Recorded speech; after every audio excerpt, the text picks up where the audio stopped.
beautiful, loving and free. Getting busy with B, getting busy with me. I'm too busy being beautiful. Getting busy with B, getting busy with me. I'm too busy being beautiful, loving and free. So I had to hit that note. Okay, first of all, guys, you know what today is. It is Busy with B Mondays. I'm always excited when I do the show, but this show, a lot has been going on. So we're going to talk the Black Lives Matter movement. We're going to talk the protesting. Who knows what's going to come up. I want to talk a little bit of police reform. But guess what? I'm not going to do a lot of the talking because I'm going to let my guests begin to introduce themselves. We're going to start right here. Okay. We're going to, no, you trying to go live? He had all this time to go live, guys. But we're going to start right here. To my left, introduce yourself. Give us a little bit about your background. All right. Well, that's easy enough. My name is Sean Drummond. I'm a local realtor here in D.C., Maryland, and Virginia. I moved here about 10 years ago from St. Louis, Missouri, and I love it. It's a great place to live, and that's my favorite place to be right now. Introduce yourself, please, Dave. Oh, listen. Yeah, I got it. Introduce yourself. Hey, I'm Dr. David Venable. I've been here before. I'm a resident of Ward 8, a product of Ward 8. I'm happy to be here always. We'll start my schedule for Busy Bee because she's the hottest thing in D.C. Thank you. Of course. And I'm glad to be here with all of my brothers. I got so much history here. It's so much history. We have a lot to talk about. And so exciting. We'll talk about it later. But yeah, go ahead. Do your thing. Can we get down there? I don't know if my producer's set up for the whole studio. Right. I have so many people in the studio. Do you want them all to have mics? That it would be nice if we have at least one mic down there, two mics, something. So yeah. Right here. Okay, that's fine. 4, Appreciate 2, you guys. 3. As long as it's picking up. So guys, I know you guys are seeing this live go down in the studio right now.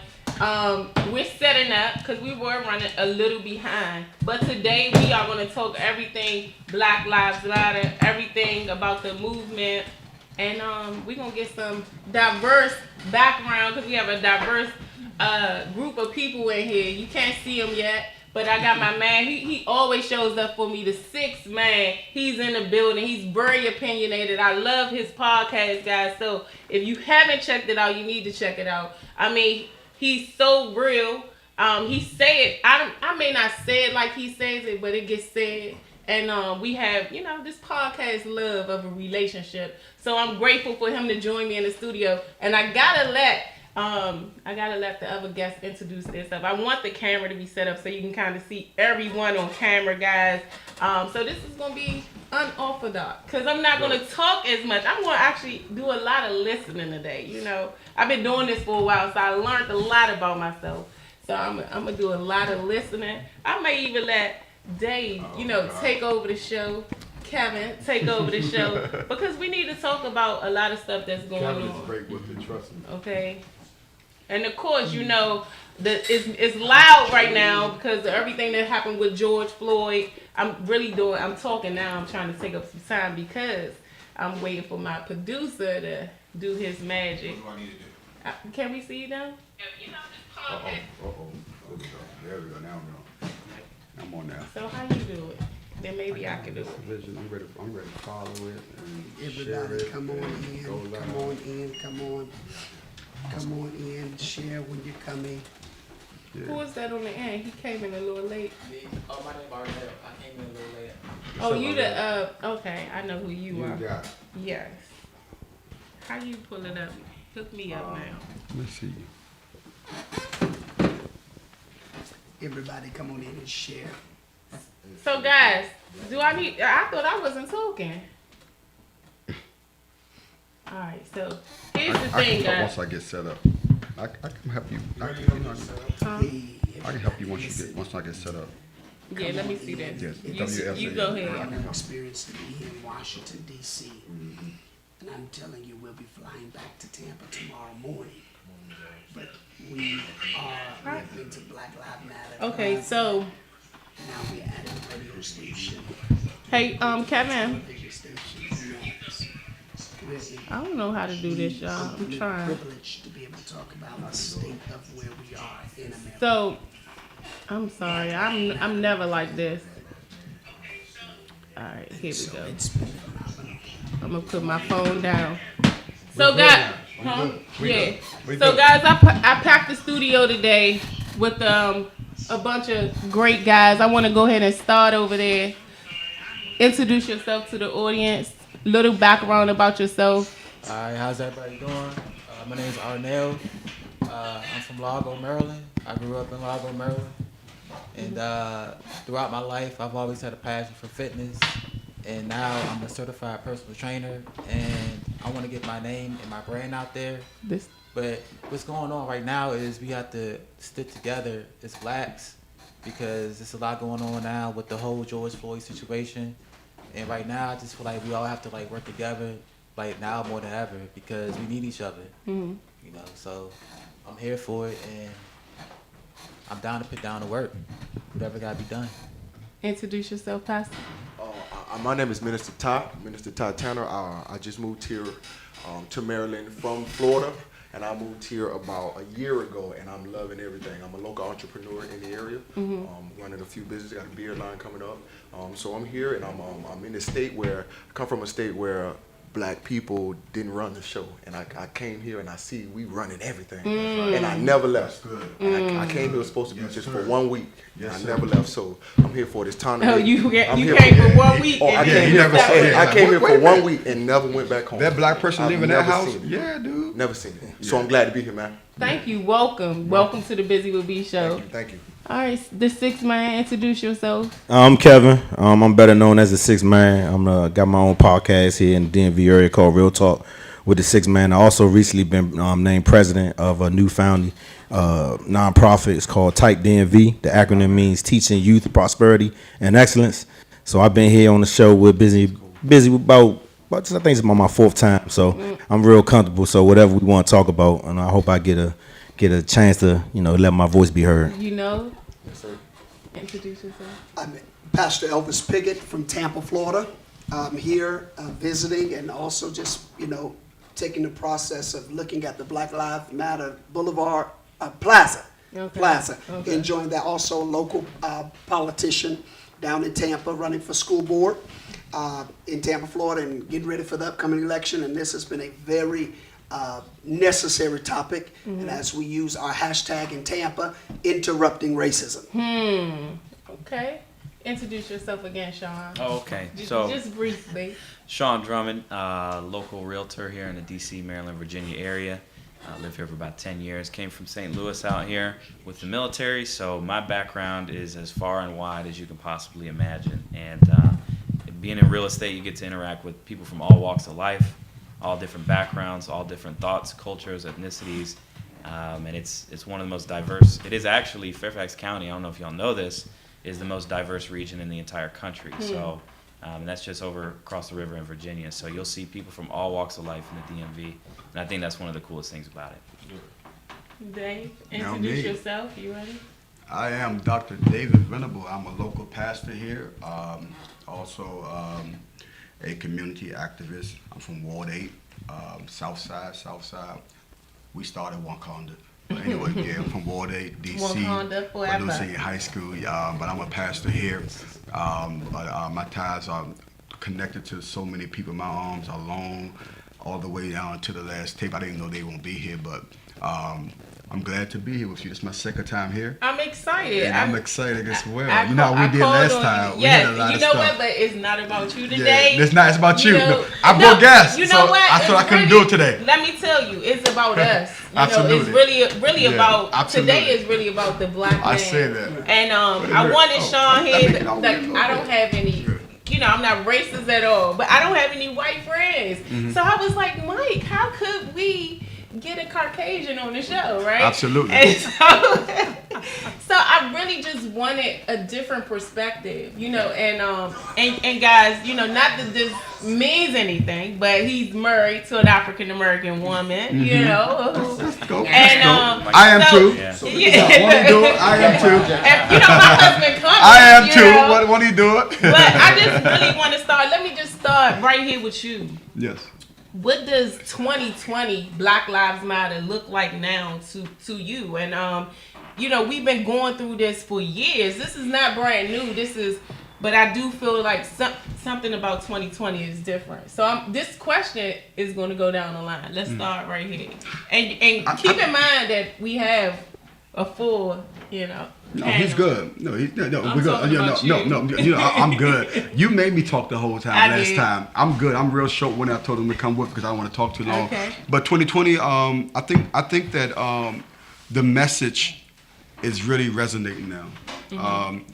Every message starts with a man, and even with women, at the end of one man is still a man. So it starts with us. And so the message that, and it's unfortunate what happened with George Floyd, but the message I think is really resonating now with Black Lives Matter. We've been going through it since Rodney King, before we had cameras and cell phones. But I think because of the divisive language that we have from the White House is really resonating. Today really blessed me, and I'm done. But today really blessed me. I'm it's not no Baptist preacher thing. I'm done. Okay. But today really blessed me with NASCAR. NASCAR, I never even paid attention to NASCAR. Them having the Confederate flag, I never paid attention to until they canceled it.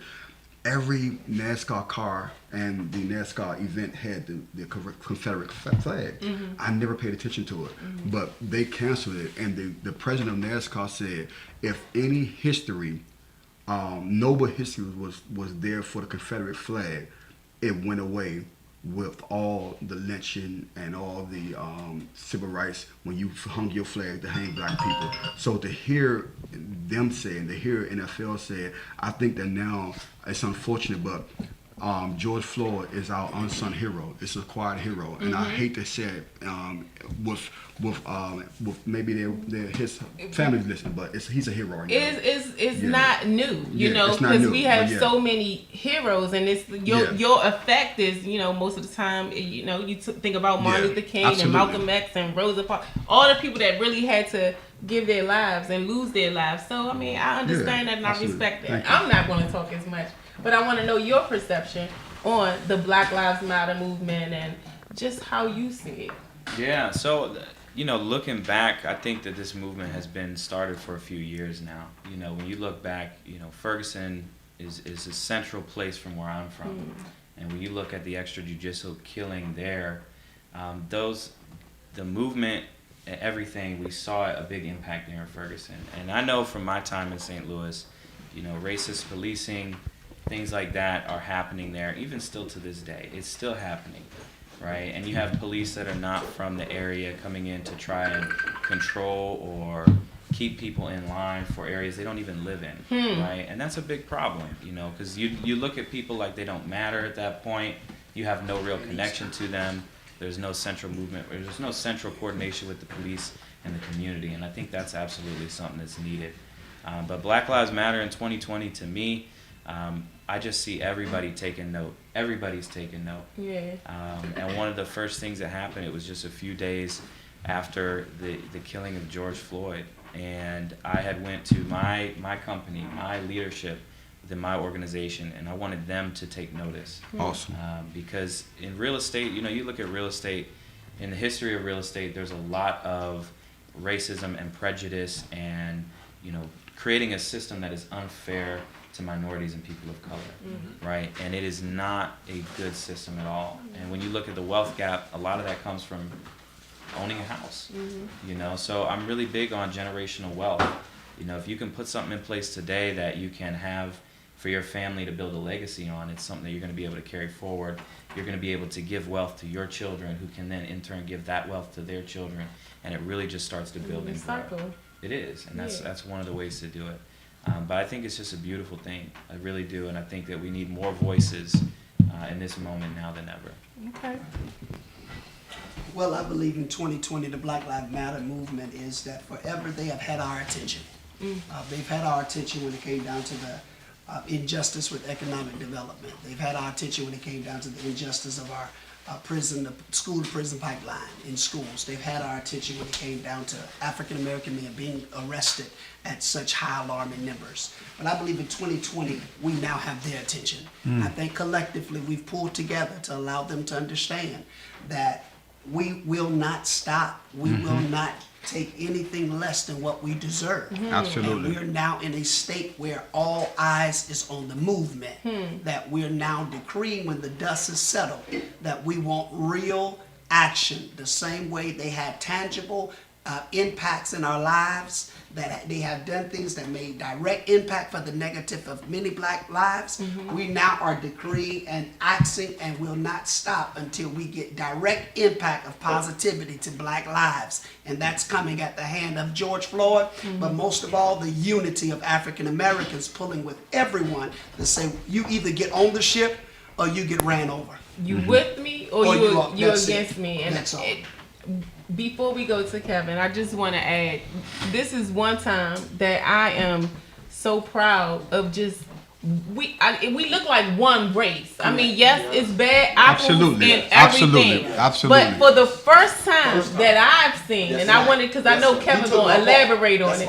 But what I'm saying is, for one time, you know, we are not labeled as black, white, Caucasian, Asian. I mean, you can see China. They in China. We're Black people. Lives Matter. We're people. And so for the first time, I just see us all as one.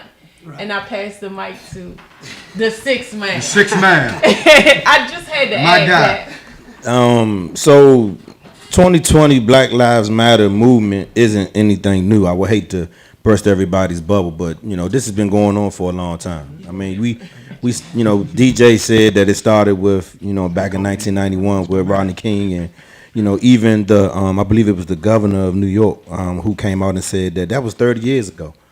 You know, I mean, here it is. This is a white man recognizing how long we've been unjust. Absolutely. And it's like, how long do we got to keep going to keep getting unjust results? You know what I mean? I mean, and somebody on my show asked me, is there a such thing of, you know, peaceful protest? There is a such thing as a peaceful protest, because we want to go down there. We got a lot of emotion on our heart, and we want to just basically get off our chest. But when we, you know, get opposition, when we get opposed with, you know, physical and violence, that breaks our peacefulness. So that means now we're not as peaceful.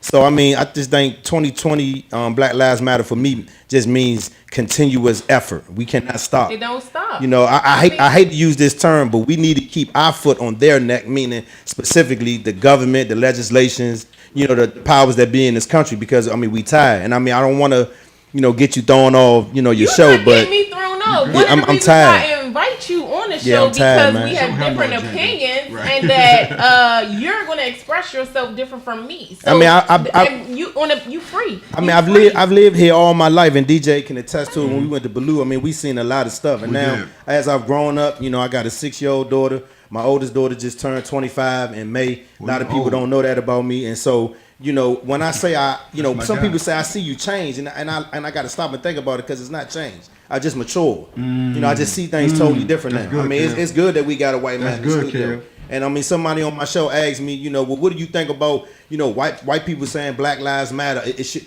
you know, should they be able to say that? And I was like, well, on one hand, you want white people to stop oppressing us, and on the other hand, you don't want them to be with us. So I'm trying to figure out what it is you want from them. Do you want them to be with us, or do you want them to be against us? So I think 2020 Black Lives Matter movement just means effort. We need to all move in the same direction, man.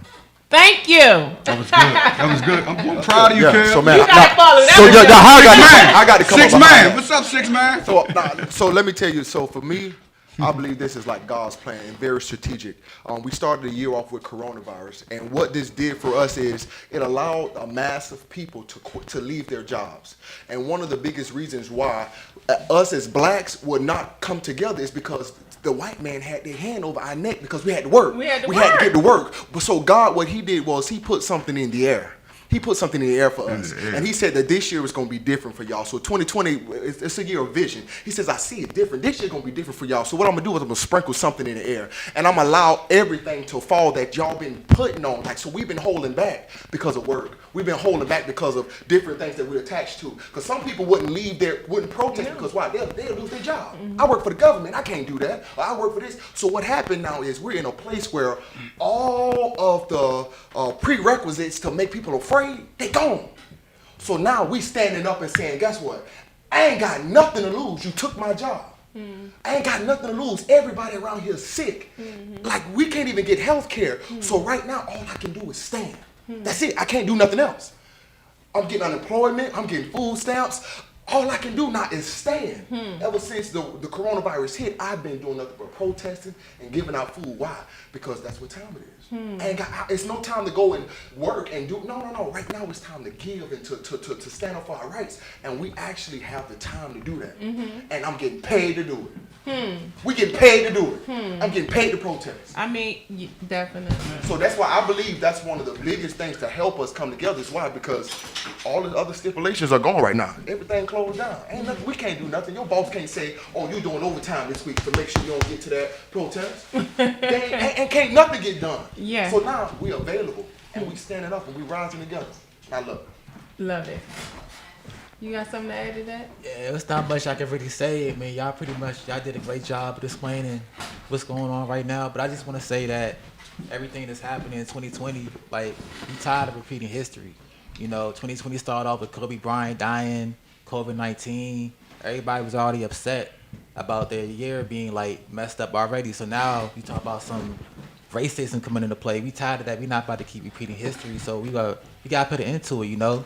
Thank God for social media, because we can see what's going on now. We policing the police. That's what I call it. Yeah. We are now, as a people, policing the police. Exactly. And I'm just leading into the next question, okay? And so, meaning that is, as black men, because again, today is about you.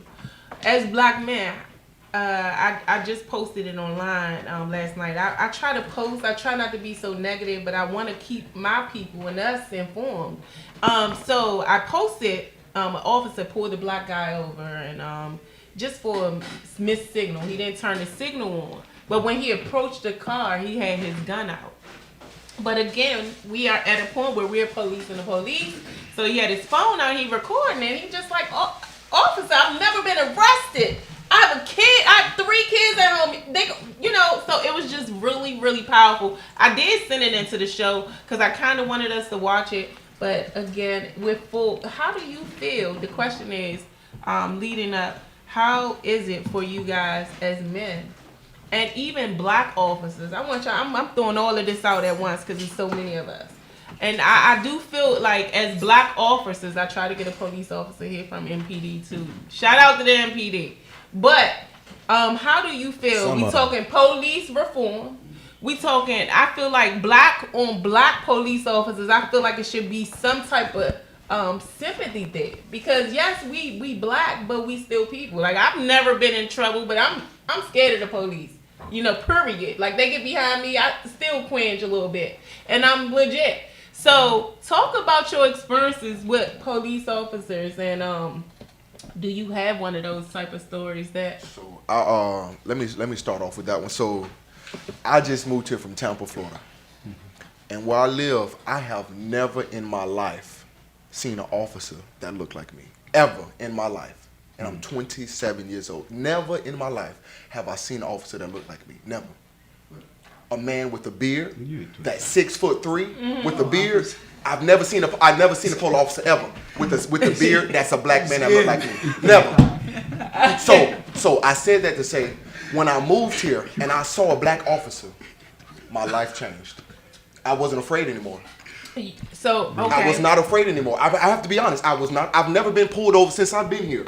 But when I'm in Florida, now I'm an educator, I'm an entrepreneur, I've never been in trouble. And when I'm in Florida, I'm afraid that I'm going to jail and I'm going to die.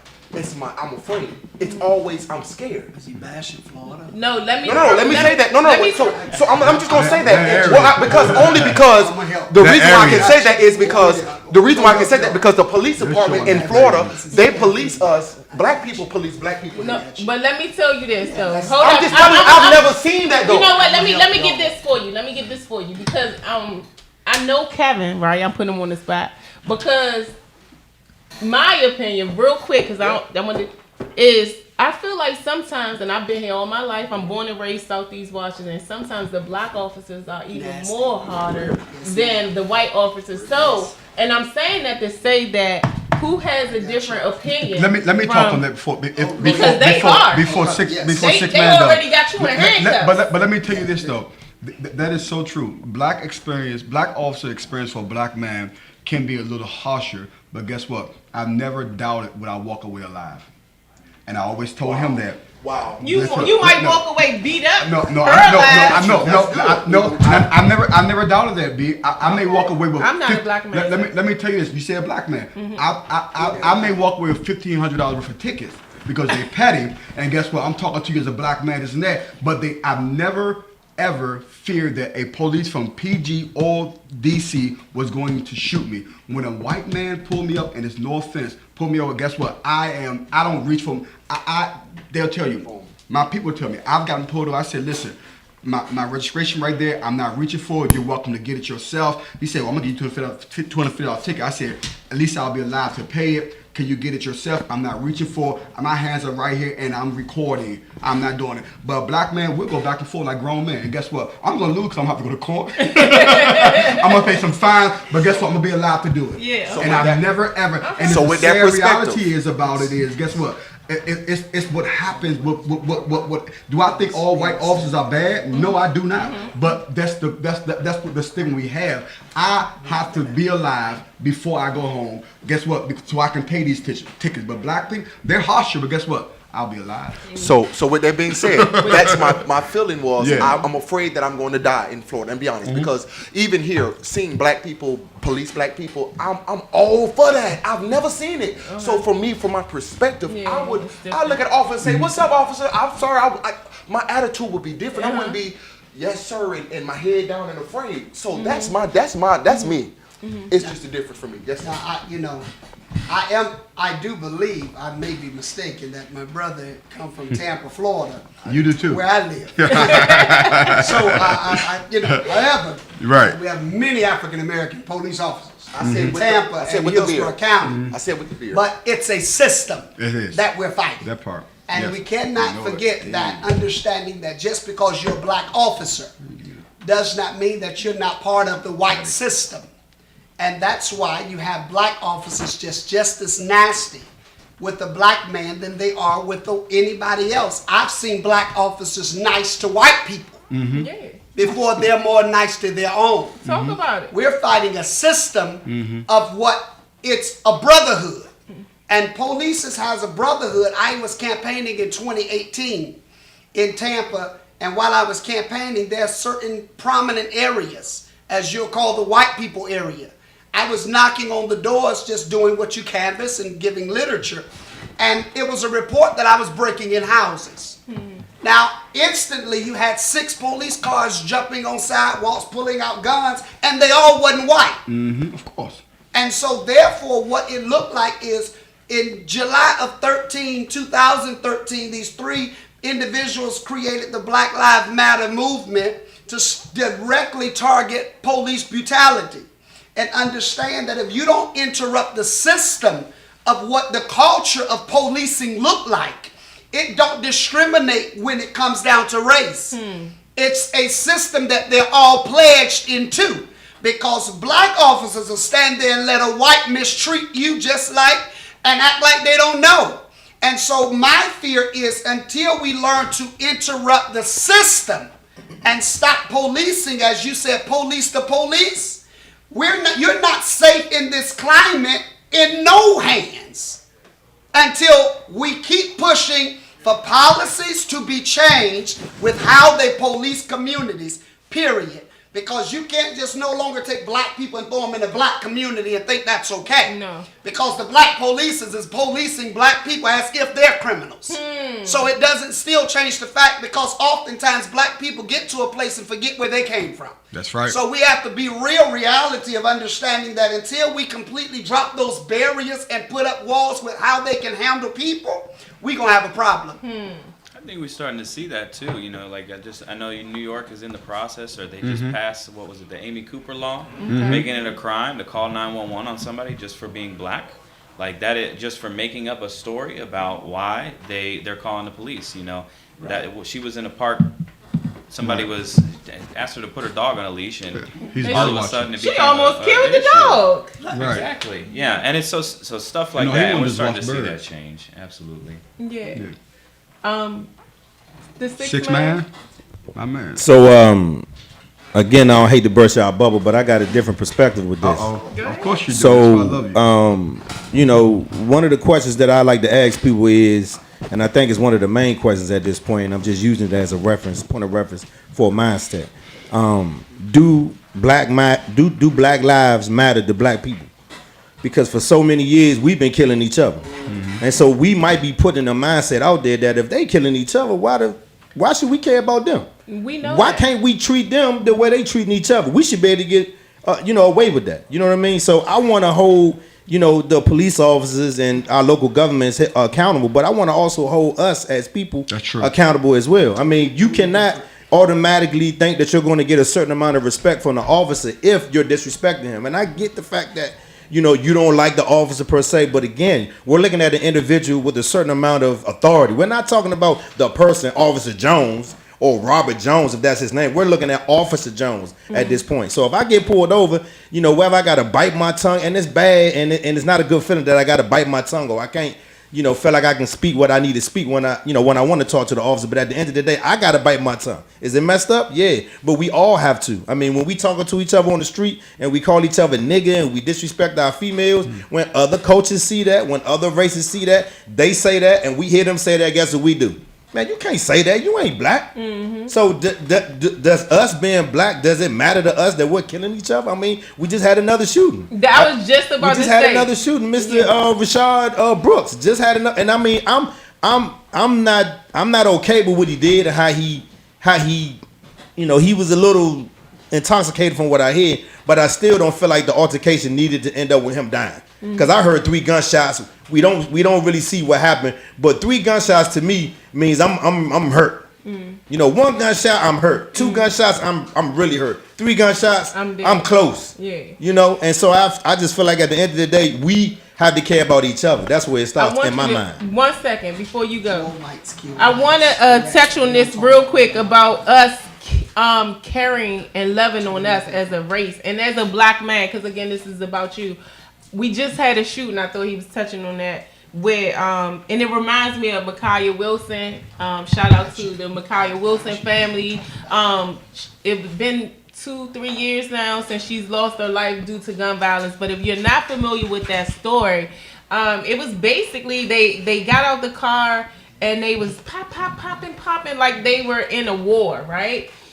Was it 2 days ago? Because I don't really watch the news that much, so that's why I have shout out to Mike Clark. He's helping me a lot because I'm all about mindset. But it was 2 days ago where it was almost like deja vu. I mean, they on Bruce Place. I mean, pop. I mean, there's 20 of them, and they just disregard of. But they look stupid. Everybody outside, disregard of their own people, their own kids, their own moms, their own dads. We're seeing it too much. Shout out to Murder Free DC. But I'm saying that to say that when are we truly gonna represent who we are as a people?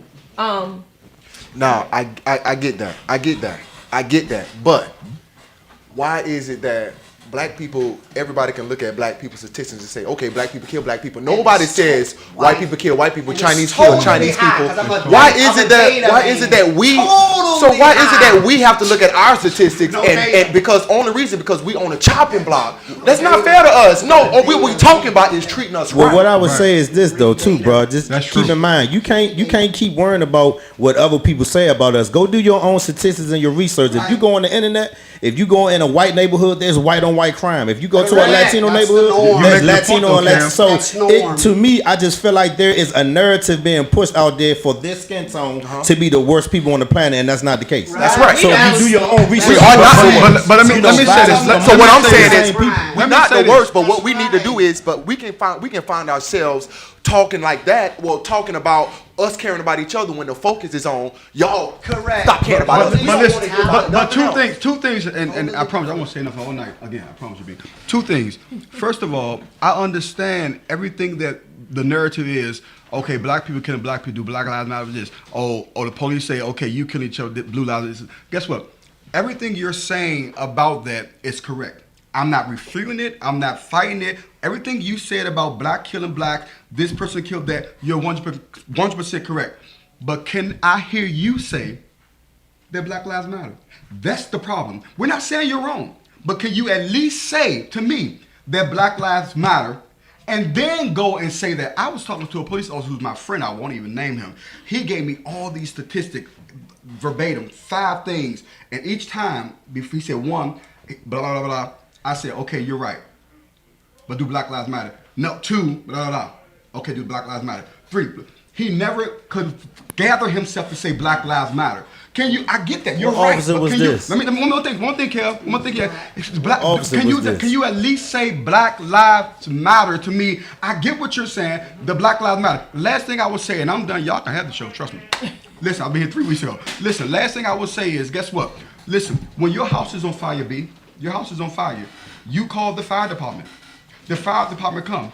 He stopped spraying your house, your neighbor's house, your other neighbor's house, this neighbor's house, this neighbor's house, this neighbor's house. You know why? Because all houses matter. All houses matter. That's stupid. Right now, your house is on fire. Right now, black people's house is on fire. So we're dealing with black people. That's it. That's it. Have a good day. That's it. I'm gonna get some water. I gotta use the restroom. And when we start Can I go to the talking, restroom? again I bought No. and again I bought when we said July Yeah. 13th, All- 2013. all houses matter, though. It was 3 individuals that thought that made up their mind that they've had enough. Move down, we got. They had enough of police brutality. So they got together, and what they decided to do is create Black Lives Matter movement. And when they created that movement, for the purpose to stop and to bring awareness of police officers how they're handling people, black African Americans. If we want to talk about black on black crime and we want to talk about how black people are treating black people, start a movement. Start your own movement. This is Black Lives Matter movement. And we are looking for one thing, and that's justice for officers that take an oath to make sure that the oath that they take, they treat black people as humans and not animals. How black on black crimes deal with, I'm all for a movement. Let's start one. Who want to march for black on black crimes? Get out there, march, start your paperwork, get a movement, but don't have the audacity to kill somebody else's work and their effort. This is a Black Lives Matter movement, and it's solely for one purpose, police brutality. Anything else, it's a waste of conversation. Because it's Black Lives Matter. Talking to police is only. So George Floyd was killed by a police officer, a knee on his neck. So that's why we can't get anything done. You can't get any bills passed. You can't make the Caucasians in high places in political office change bills or laws because it's too much people watering it down, making it, well, we kill one another, we killed it. Listen, that ain't gonna change, but what we will say at the end of the day, it's statistics that shows you typically commit crimes around the area which you live in. Majority of these people you give us no opportunities. These people killing each other for survival. Give them jobs, give them businesses, give them opportunity, give them a way out of life, and then let's talk about what the statistics look like. But don't give them nothing and talk about the statistics that they're killing each other. Okay. Well, I'll touch on this a little bit. Okay. I hear that a lot. Whenever you come from a diverse background, right? You got white people, black people, Hispanic people, Asian people, all different kinds of people from different backgrounds. One of the most popular things that I hear whenever I post something about Black Lives Matter or police brutality or whatever it might be is, oh, black on black crime, right? And some of these folks are people that work in law enforcement. And my question is, if you care about it that much, why are you bringing it up when we're talking about Black Lives Matter? When we're talking about these issues, you want to sidestep what we're talking about and look at something else. And to this day, I never get a reply back. Because as soon as you pose that question, they go silent, they go offline, they don't want to have that conversation anymore, and it's problematic. I actually know a lot of people that work in law enforcement. They might be black, they might be white, they might be different backgrounds, right? But at the end of the day, those same people look at what they do as their job, their career. They take it very seriously.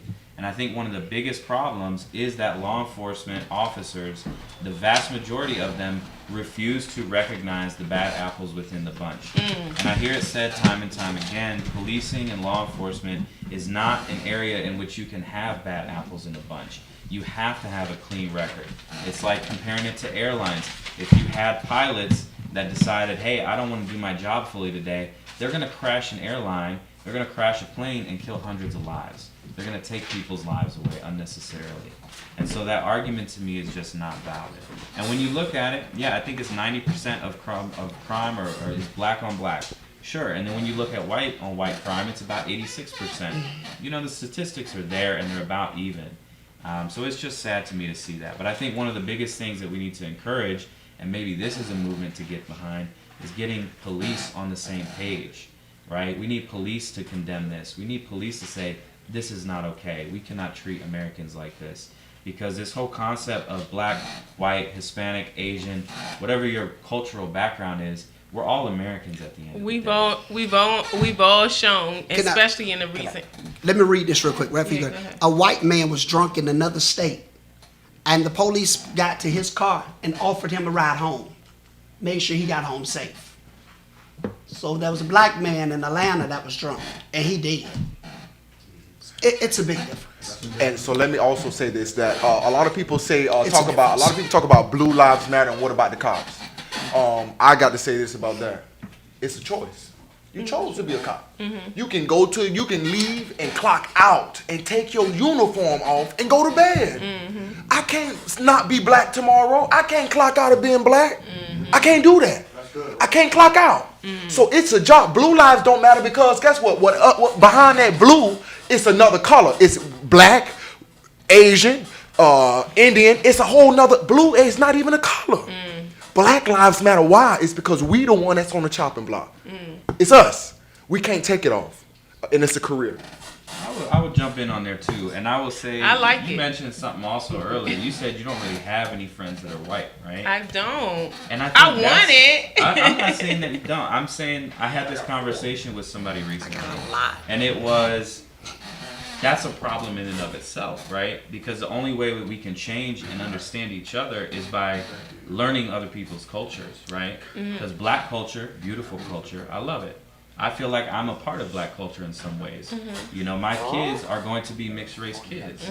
They will be growing up in a culture that they understand that they're part white and they're part black, right? And how do you deal with that? But by opening yourself up to having friends from different backgrounds, in order to have a true friend and somebody that is of a different culture than you, you have to learn about their culture, even just a little bit, right? Okay. Because you're not going to know why they do certain things unless you're actually open to it and understanding it. And it doesn't matter if it's black, white, Hispanic, whatever culture it might be. I want to touch on that since you brought me into it. I was raised, in Southeast, and we were raised, to almost be scared of the white police, the white people, and not to trust them, and we were taught that, it was scary. We saw that when we watched history, and I still, at my age, I'm not telling you, I have not broke that. I'm not gonna say I haven't broke that mindset, but it's always,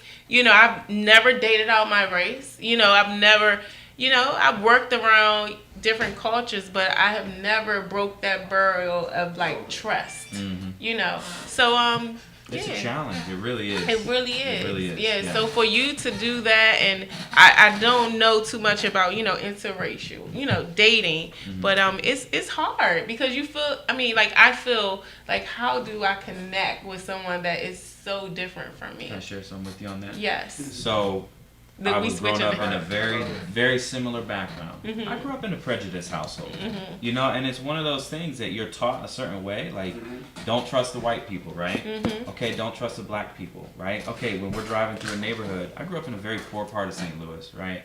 And we were the minority in the neighborhood. Mm-hmm. We were among the minority, right? It was predominantly black neighborhoods that we lived in.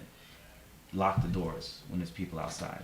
Little stuff like that. Mm-hmm. And it's not even that you realize it's a prejudice. Yeah, maybe it's a safety thing, but it wouldn't be the same thing if it was a white person outside. Exactly. Right? And so it's a lot of this implicit bias that I think we all grow up with, that we all have to say, okay, look, this is not right. I can't feel this way about people from another culture just because I have to go out and I have to consciously make that decision and say, I'm not going to do this anymore.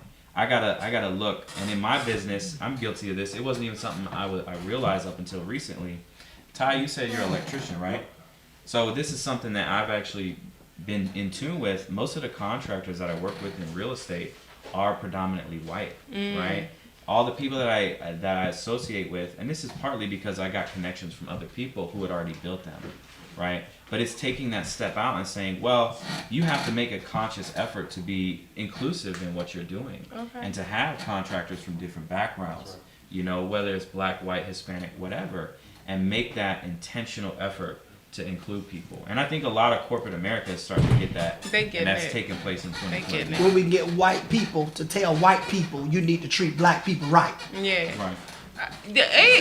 Like you Six man. said, yeah, definitely. It's all both ways. It's more in the forefront now, and I just wanted to touch on that because you know, when I grew up, a lot of people don't know this about me, but I did grow up in Southeast. I was born in Greater Southeast Community Hospital. But when my mother wanted to try to make a change and didn't necessarily want us to stay in Southeast, we went and moved in Laurel, Maryland for about 4.5 years. And so my brother went to a predominantly white school. All of our neighbors were white. We had a white babysitter. She took us in as her family. Her husband's name was George. Her name was Pat. Her son's name was Brad. Even though we had two different color skin, they did not treat me or my brother any different. So I wanted to interject when you say you were taught to not like the white people. I wasn't brought up that way. Yeah. I was brought up in a way where, you know, this is right, that's wrong, regardless what color it is, and that's how I was brought up. That's good Right? for you. But Right? you know, it's really truly about, you know, my perception. No, listen. Yeah. No, I'm still going though. So Go. when I moved back to Southeast, it wasn't no white people. Yeah. It was just us. Oh. So it wasn't no, you had to tell me not to deal with white people. If they came in our neighborhood, something wasn't right anyway.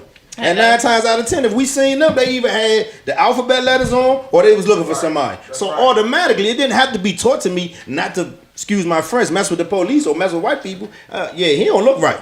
What he doing in our neighborhood? So in my mind, it wasn't something that my mother told me. It was a street instinct. Not, the dude right here walking right here with that hat, leave him alone. So, I mean, it is different ways people have been raised, but I just feel like at the end of the day, you know, if all of us go out on the street right now and fall and hit the curb and break our arm or break our skin, we all gonna bleed one color. One color. And that's okay. So I'm rounding it in, guys. And trust me, I think I may do this like once a month because, like Kevin said, it's not about doing it this one time. It's just about showing consistency. Right. And I'm so in tune to just all of you guys' perspective. I'm intrigued. Like I want you alone, you know, like one by one. But I'm saying that because I'm wrapping it up, right? I'm willing it in, right? And so one thing I want to say, just like we salute our Martin Luther King, our Malcolm X, and all those people in history that has impacted us, I want to take just 1 minute and salute George Floyd. That's right. Because guess what?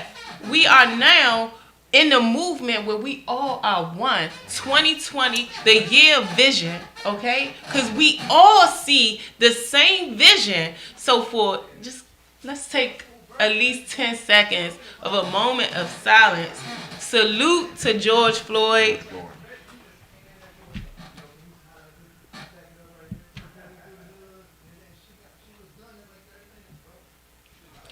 Thank you so much.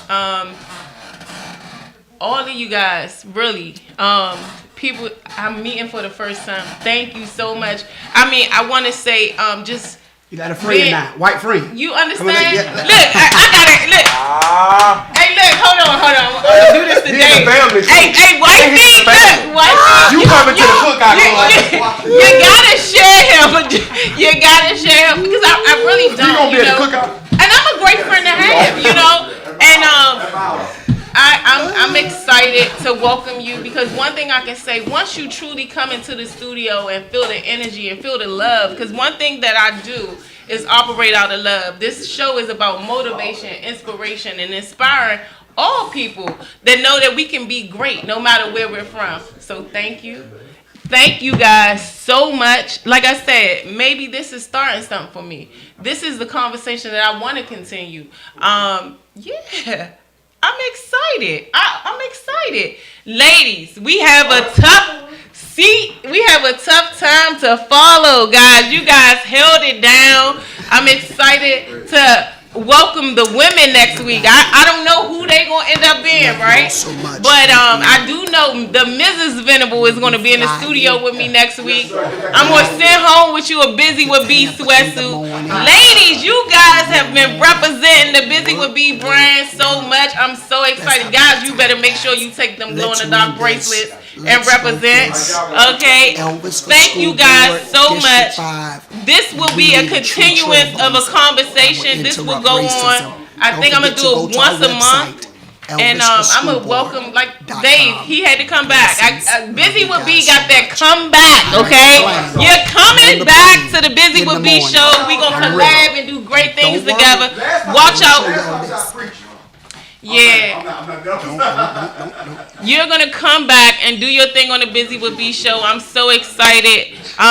Guys, watch out for everything that I have up and coming. Busy Being Beautiful, the nonprofit. Guys, go to busywithb.org. Check out everything that I have there, the sweatsuits, the donation button. Everything will be up next week, as soon as next week, guys. I want to do great things in the community. I'm so grateful to partner with some of these great guys on this panel list. They don't even know. Because we're going to do some great things. But Black Lives Matter to all of us. And I'm grateful. Each and every Monday, right here, Listen Vision Studios, you can find your girl Busy with B. See you next week. Getting busy with B, getting busy with B. She's too busy being beautiful, it's busy to be. We busy being busy, baby, that's the way it should be. I tune into my station, baby, and get busy with B. Getting busy with B, getting busy with B. We busy being brilliant, breaking down your issues with B. The best of being busy, baby, that's the way it should be. I tune into my station, baby, and get busy with B. I want to talk about,